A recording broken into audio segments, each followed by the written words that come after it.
Hello दोस्तों, स्वागत है आपका हमारे YouTube चैनल विजन क्लासेस लाटेरी में।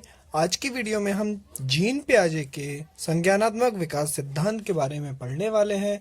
अगर आप चैनल पर नए आए हैं तो चैनल को सब्सक्राइब करके बेल आइकन को प्रेस करें।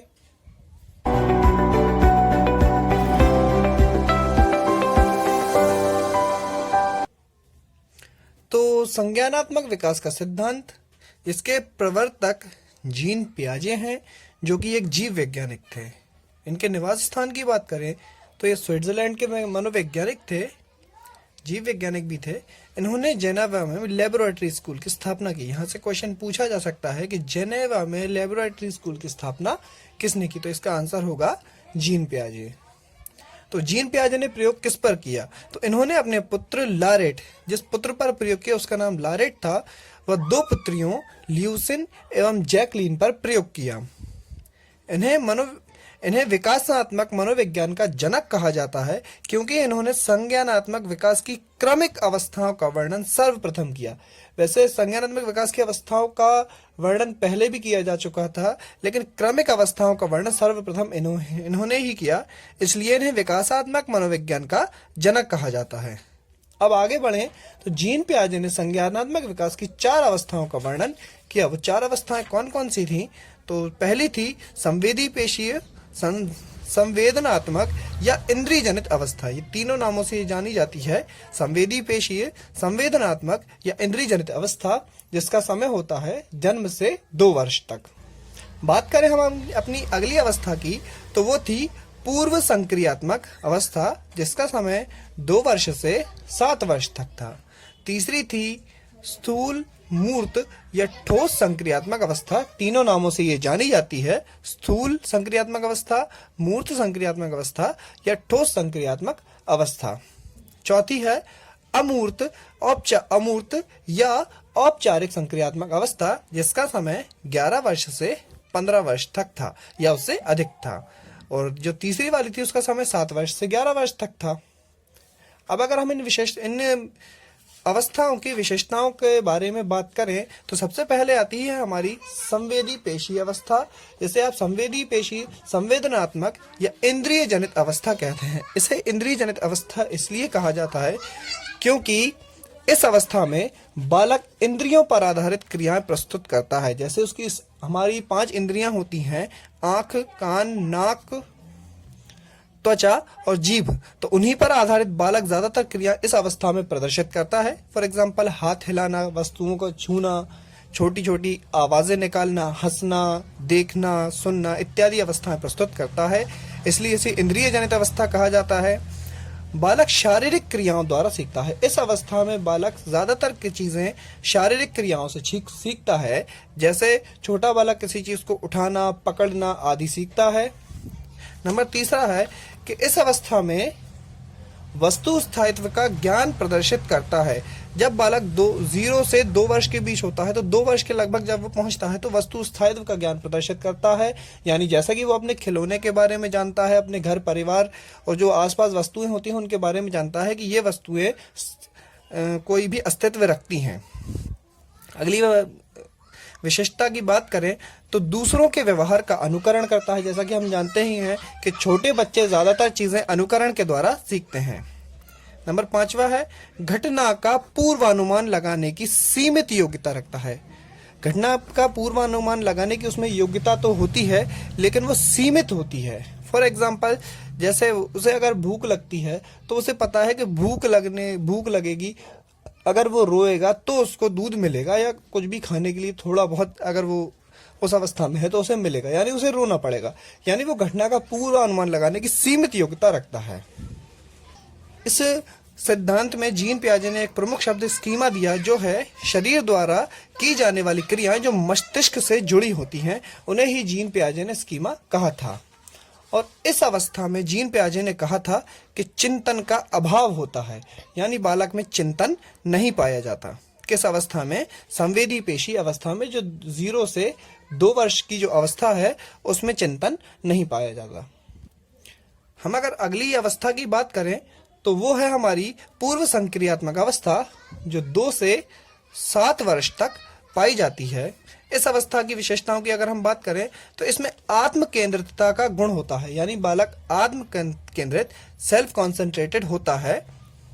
अगली विशेषता भाषा कौशल के विकास की अवस्था, क्योंकि जैसा कि हम जानते हैं 0 से 2 वर्ष का बालक भाषा के हल्की स्वनिम रूपों को सीख लेता है, लेकिन जो उसके बड़े रूप होते हैं उन्हें सीखने के लिए उसे 2 से 7 वर्ष के बीच ही सीखता है। तो भाषा कौशल के विकास की ये प्रमुख अवस्था है, क्योंकि इसी में भाषा का विकास होता है। नंबर तीसरा, अतार्किक चिंतन की अवस्था। इसे अतार्किक चिंतन की अवस्था कहा जाता है। अब तार्किक अतार्किक में हम बात करें तो जैसे बच्चा जानता है कि छोटी और बड़ी वस्तुओं में अंतर तो कर सकता है, यानी कौन सी वस्तु छोटी है कौन सी वस्तु बड़ी है, इसमें वो अंतर तो कर सकता है, लेकिन उसका कारण नहीं दे सकता। यानी वस्तु बालक जानता है कि वस्तु वो छोटी है या बड़ी है, ये बात तो वो जानता है कि बालक कि कौन सी वस्तु छोटी है या बड़ी है, लेकिन उसका कारण वो नहीं जानता। नंबर अगला है कि इसमें सजीवता का लक्षण होता है, यानी वो निर्जीव वस्तुओं को भी सजीव बताता है। फॉर एग्जाम्पल, अगर उसका कोई चलने वाला खिलौना है, बैटरी वगैरह से चलने वाला खिलौना, या कोई ऐसा पहिए वाला खिलौना जो चल सकता है, जिसे वो मूव करा सकता है, तो वो उसे सजीव ही बताएगा, यानी इसमें सजीवता का लक्षण पाया जाता है। यानी बच्चा अपनी निर्जीव वस्तुओं को भी सजीव बताता है।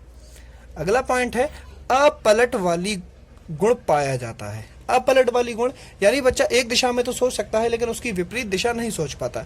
जैसे वो बताता है कि 2 गुणा 2 बराबर 4 होता है, ये तो वो बता सकता है, लेकिन ये 4 भागे 2 बराबर 2 क्यों आया ये वो नहीं बता सकता। यानी सीधी दिशा में वो बता सकता है, लेकिन अगर उसका उल्टा कर दिया जाए तो वो नहीं बता पाता। अब अगर हम इसके भागों की बात करें तो पूर्व संक्रियात्मक अवस्था के 2 भाग होते हैं। नंबर पहला होता है पूर्व संप्रत्यात्मक काल, जो कि 2 वर्ष से 4 वर्ष तक होता है, और दूसरा है अंतः प्रज्ञ संप्रत्यात्मक काल, जो कि 4 वर्ष से 7 वर्ष तक होता है, और इसी काल में बालक की भाषा का प्रमुख विकास होता है।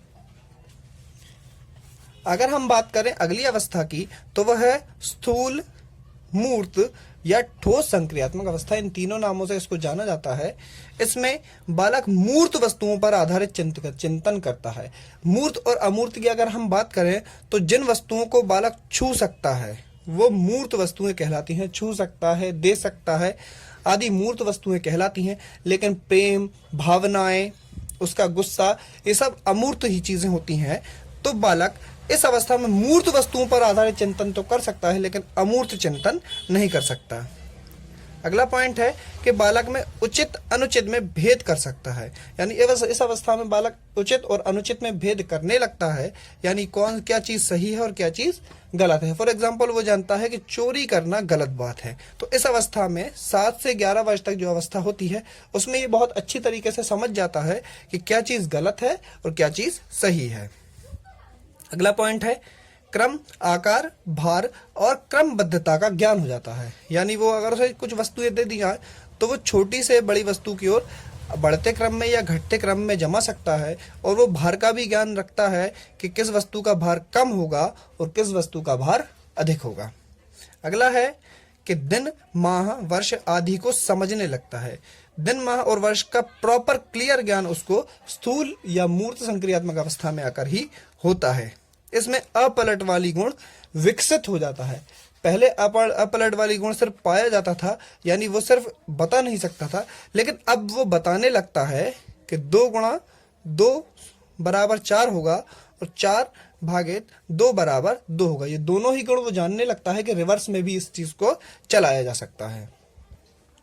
बात करें हम अगली अवस्था की तो वो होगी हमारी आखिरी अमूर्त या औपचारिक संक्रियात्मक अवस्था, जो कि 11 वर्ष से 15 वर्ष और उससे अधिक तक पाई जाती है। तो इसमें बालक तार्किक समस्या समाधान करने लगता है, यानी वो अपने समस्या समाधान के कारण भी देने लगता है कि ऐसा क्यों हुआ या मैंने समस्या का समाधान कैसे किया, और वो समस्या समाधान के लिए तर्क भी करने लगता है।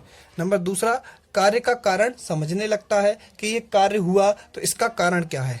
फॉर एग्जाम्पल, जब वो 11 से 15 वर्ष की अवस्था में होता है तो कोई वस्तु अगर ऊपर से छोड़ी जाए और वो नीचे गिरती है तो वो जानता है कि ये किस कारण गिरी, गुरुत्वाकर्षण के कारण गिरी। अगला है बच्चा अमूर्त चिंतन करने लगता है। अब वो अपनी भावनाओं, गुस्सा, प्रेम, दोस्ती, लालच इत्यादि के बारे में भी चिंतन यानी अमूर्त चिंतन करने लगता है और अपनी कल्पनाशीलता के आधार पर मूर्त वस्तुओं का भी अमूर्त चिंतन करने लगता है। फॉर एग्जाम्पल, आप उसे कोई भी सिद्धांत समझाइए तो वह अपने मन में एक उसका दृश्य बना लेगा और वो इस तरीके से अमूर्त चिंतन कर रहा है, यानी वो मूर्त वस्तु उसके सामने प्रस्तुत नहीं है लेकिन वो उसकी फिर भी चिंतन कर रहा है, तो ये कहलाता है अमूर्त चिंतन। अगला है कार्य, स्मरण, मनन आदि करने लगता है। इस अवस्था में आकर वो अपने सारे कार्यों को, कोई भी काम करने को, स्मरण यानी अपने सोचने को और मनन आदि करने लगता है। अगर हम इस सिद्धांत के अन्य बिंदुओं के बारे में बात करें तो जीन पियाजे ने संज्ञानात्मक सिद्धांत को तर्क तथा मनोविज्ञान का मध्य सेतु कहा। ये आ सकता है कि तर्क तथा मनोविज्ञान का मध्य सेतु संज्ञानात्मक सिद्धांत को किसने कहा, तो जीन पियाजे ने। जीन पियाजे ने बाल केंद्रित शिक्षा पर बल दिया। अगला है जीन पियाजे ने आत्मीकरण, समंजन, संतुलनीकरण व स्कीमा जैसे नवीन शब्दों का प्रयोग किया। इससे पहले स्कीमा और ये शब्द प्रयोग नहीं किए गए थे। अगला पॉइंट हमारा है स्कीमा वातावरण द्वारा अर्जित ज्ञान का संपूर्ण संगठन है। ये भी एक स्कीमा की परिभाषा है कि स्कीमा वातावरण द्वारा अर्जित ज्ञान का संपूर्ण संगठन है। आज की वीडियो में बस इतना ही। मिलते हैं अगली वीडियो में। अगर आपको वीडियो पसंद आई हो तो वीडियो को लाइक करें, कमेंट करें, शेयर करें और चैनल को सब्सक्राइब करके बेल आइकन को प्रेस करें।